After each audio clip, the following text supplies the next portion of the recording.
Hey guys, it's Olivie Blake, and this is me not writing. All right, let's see. It's been very boring in that, the same things are happening, the same anxieties exist, the same sort of wondering what's going to become of the world just like has continued on as normal, or the new normal, anyway. I should probably be drinking water. Self-care! Hi, Olivie. I was wondering if you had any advice on how to maintain friendships during the pandemic. Lately, I've been getting anxious over the fact that I seem to initiate every Zoom hangout, every text conversation, and so on. Is this even a valid concern? Like, am I overblowing it in my mind? I remember feeling similarly anxious last year around this time before I left for college, and oh my gosh, you're so young. And I thought I'd come to terms with it once I found a group of good friends at college and realized you can't expect to continue to maintain the same level of relationships once you're out of high school and all over the country. But now that anxious feeling that I'm doing something wrong or not doing enough keeps coming back, especially since my very closest friends, two of whom literally live minutes away, are barely in contact. So when I initially read this, I misread it. I've been asked before, how do you maintain adult friendships? And I think that maintaining quarantine friendships is a very similar answer to maintaining adult friendships. And by adult friendships, we mean friendships where you don't all live in the same, say, dorm room, or you don't all live in the same neighborhood because you're all going to the same high school, etc. So I'm going to address these as sort of like one big topic of like, how do I maintain my friendships when we're not all in the same place? Because a lot of times that is what makes a friendship. That's the reason why there's so many like coworker type friendship stories on TV and stuff. It's just like, these are the people you're around all the time. So we're going to talk about friendships when you don't all exist in the same exact, say, house, which is the problem with quarantining. I think my number one thing that I would have to say here, especially because I had a similar conversation with my therapist earlier this week about friendship, is that I feel like a lot of my friends are flakier than I am. The reason I had brought it up to her was because I was kind of trying to make the argument like, am I drawn to people who are less reliable, or are they drawn to me? And is there something I should do about the fact that I feel like my expectations for people is potentially too high, or that what I expect out of people is not what they're giving me? And this kind of stems from my personality, which is that I think I often have the suspicion that if I just behave towards other people the way that I would want them to behave towards me, they'll do that. Like because I am often thinking, what did this person mean? Or like, what does this mean? Am I making enough of an effort? This is actually really similar to last week when I was talking about how if you're the person who asks, am I doing enough? You probably are doing enough, just because not everybody asks themselves that. For me, the only way I know how to be a friend is to like be the best friend ever, like to predict their needs and to be there before they even think about the fact that I haven't done something, and a lot of who I am is wrapped up in how I love. And so with friendships, that can be really hard because I think that I sometimes forget that that's not what people want out of friendships necessarily. They're not necessarily looking for the friend who predicts their needs and gives them more than they could possibly need. Like, that's not what makes people love you. I don't know if that's your problem. That's my problem, is that I feel like if people maybe need me or become reliant on me, then maybe that means they won't leave me, which is very faulty logic. And so I think that the conclusion that we came to is that sometimes maybe I am drawn to people who are not so reliable because I don't have to get so invested in them. Anyway, that's a whole gratuitous personal information. The thing is, I feel your anxiety. I understand your anxiety, and you're feeling like maybe you're not doing enough. But you can't technically know what's going on with your friends.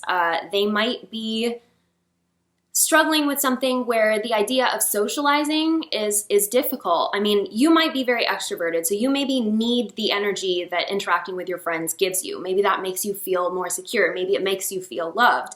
And so that's why you feel like you need to, carry on all these friendships, because that is invigorating for you.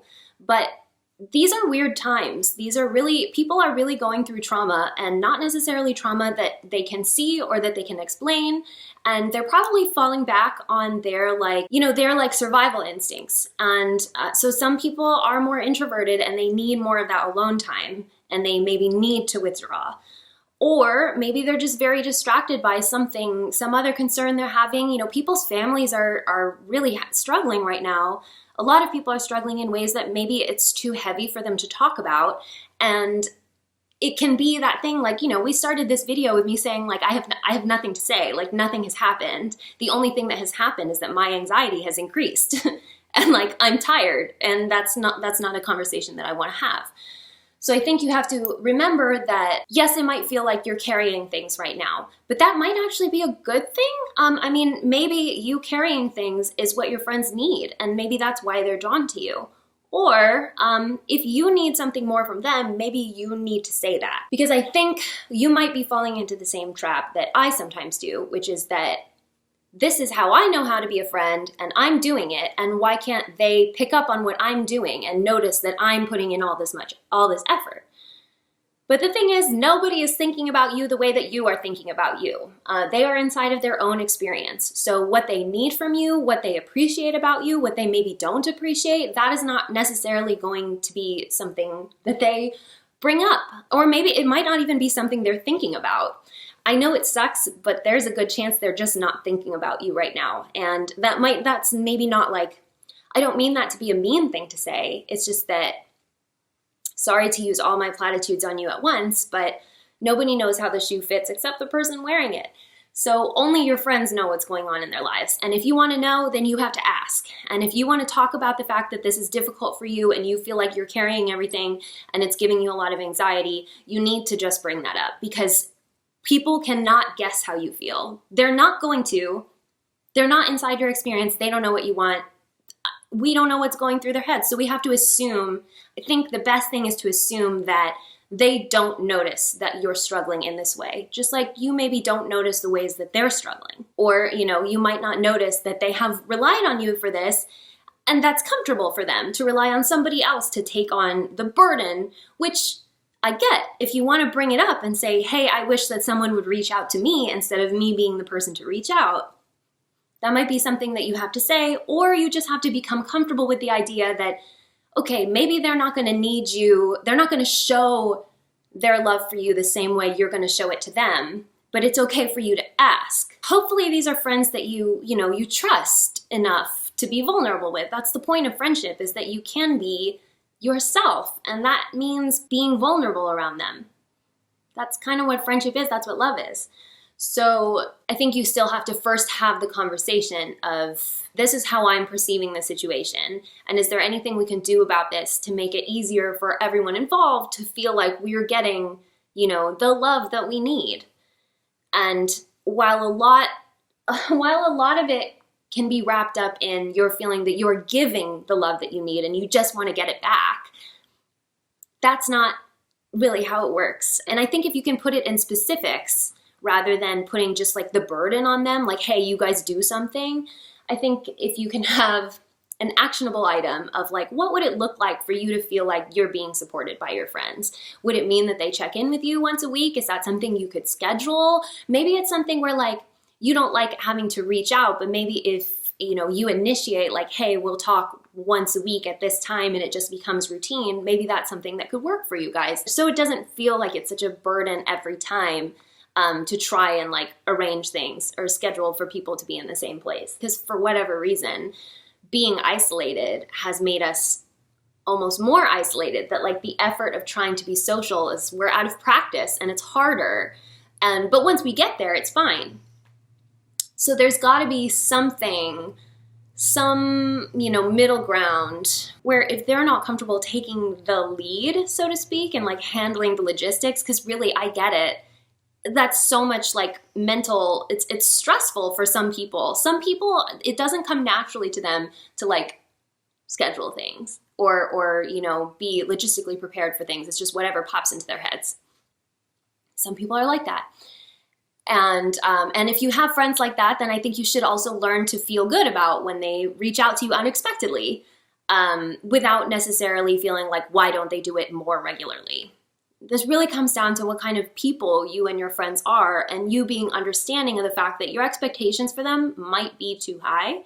And how you deal with that is kind of unknown, because can it be fixed? I don't know. But it certainly can't be fixed unless you can have an honest conversation with them about what you want from your friendships. You know, you could do like online yoga workouts together or something over FaceTime, or you know, there's you can schedule in things, and I think that might make you feel better. It might make you feel like you have a community, which seems to be what you're lacking. But I also do feel like maybe you're lacking the sense that other people are caring about you the correct way. But there is no right way. So there's your way and there's their way. And you probably have to find a middle ground there. Every person is dealing with their own experience and dealing with their own anxieties. And it can be a lot to ask for someone to talk about those things. It comes naturally to some people and not to others. And if it's the kind of thing where it weighs at the forefront of their mind and they don't want to talk about it, that might mean that they withdraw from a lot of relationships.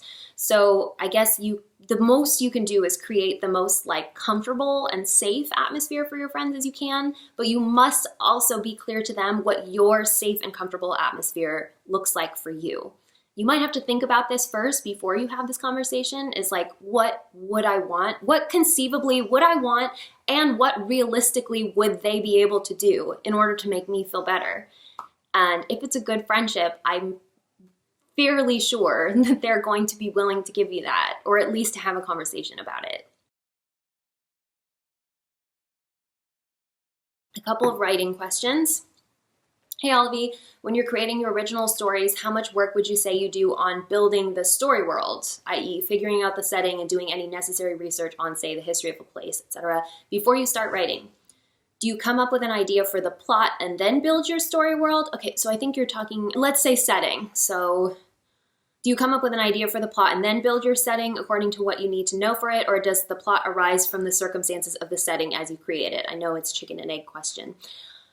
Yeah, it is a chicken and egg question. I also feel I get versions of this question all the time, which is how much preparation do I do before I start writing? And my answer, as it always is I think that a lot of people do more preparation than they need to, and I suspect that it's out of procrastination. I don't know if that's you. I don't know if you've watched these videos before and heard me give similar answers, but I do, in terms of research, people always ask me how much research I do, and I do my research kind of on a, it's for sure a case-by-case basis. Depends on the story and how much world building has to be done. If every book is like a play that I'm putting on in my head, then I have enough of the set built that I know the first impressions, that people should know what kind of atmosphere they're in when they start. And that's kind of all I need to know. And then from there, as I focus in on the details, that's when I do whatever research I need to do. I mean, one of the big things for me in terms of writing is that time is money, right? This is not true for everyone, but for me, the most important thing is that I'm maximizing my productivity. This is because I produce a lot of things at once. So again, this might not be the most important thing to you. If you want to take all the time you need in order to build the world fully,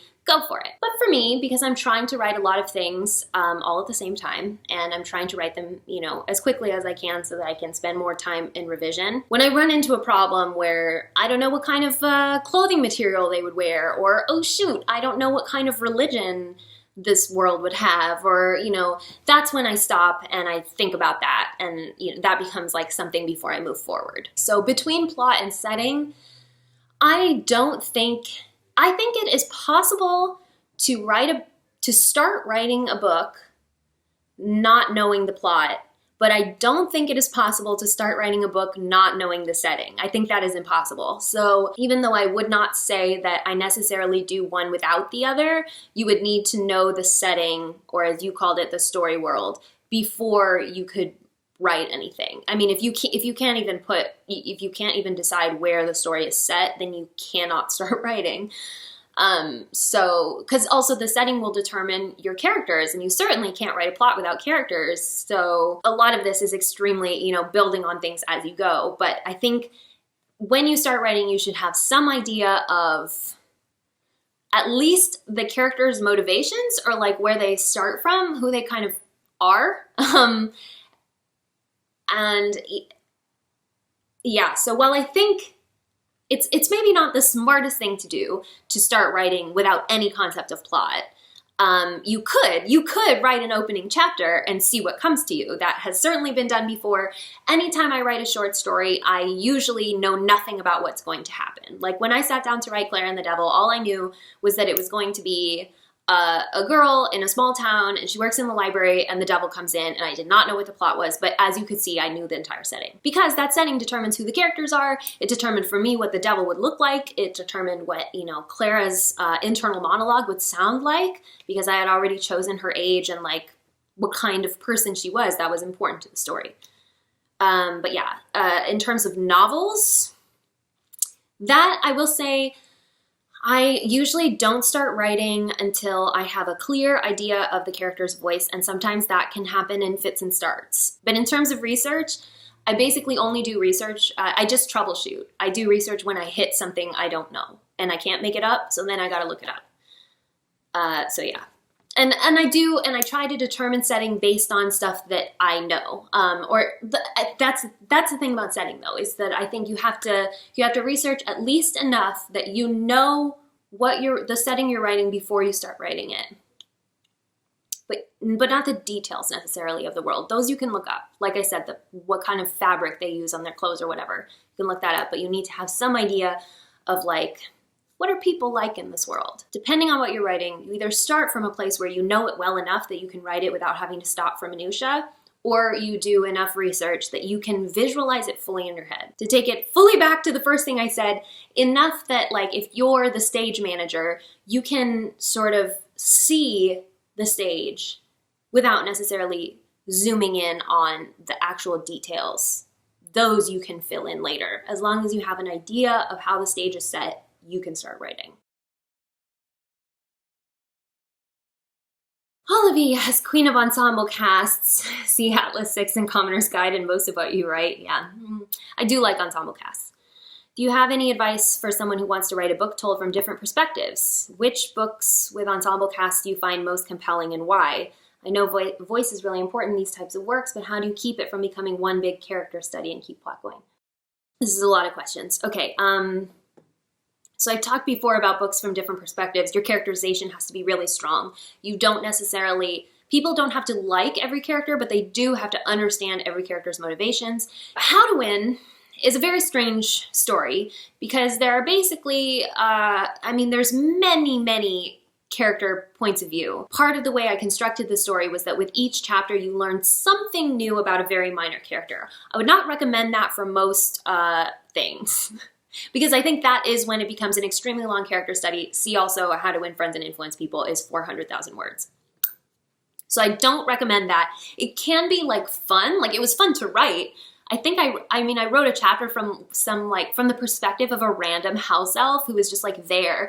And the reason that I chose his perspective was because I was trying to give an outside, like almost like an omniscient narrator of a scene that was happening, but I didn't want to write it from any of the main characters' perspectives, either because they weren't there and they wouldn't have been able to see it, meant to move the plot forward in a way that I didn't want the characters to know the plot was moving forward. So it can be intentional. I don't advise it, especially if it's a book and it's your like debut novel or would be your debut novel. It can be really hard to market books like that.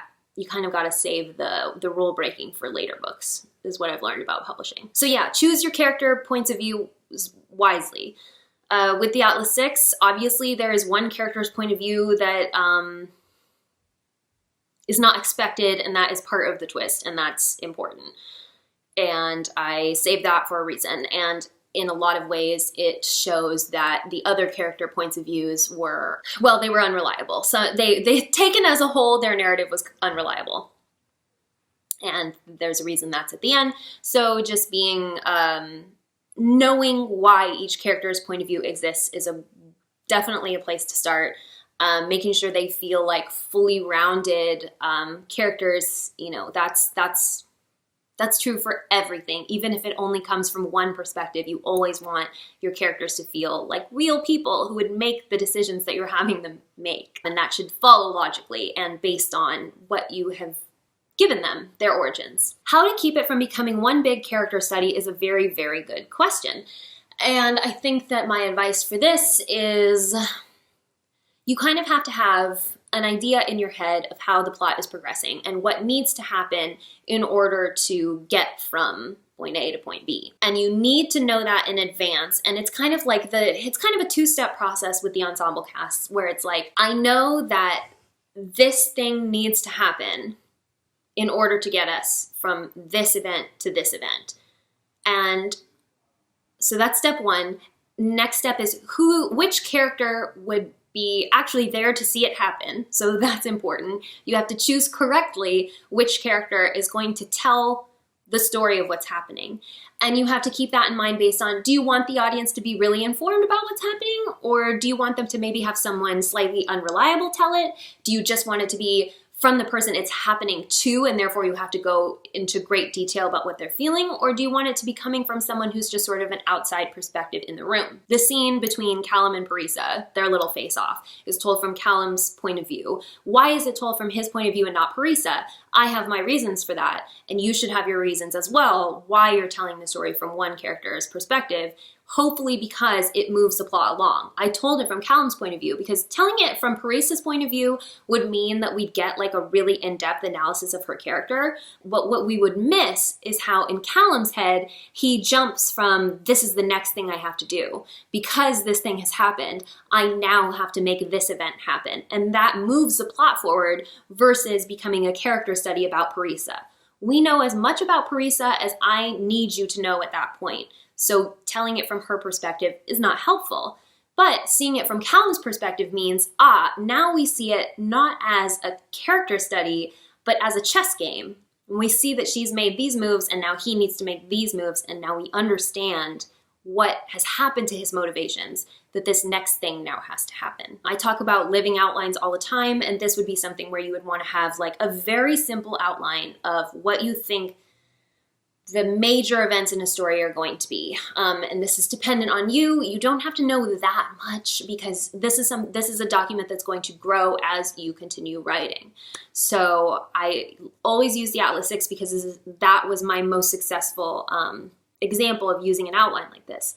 My first outline was just 8 bullet points of events that I thought were going to happen. So I started with part 1 and I just wrote part 1 with no research or anything, just like started writing to see what I was building. Once I finished part 1, I realized, okay, I need to talk more about, like, these are the characters we need to delve into more. These are the motivations we need to really look at in order to know what moves forward.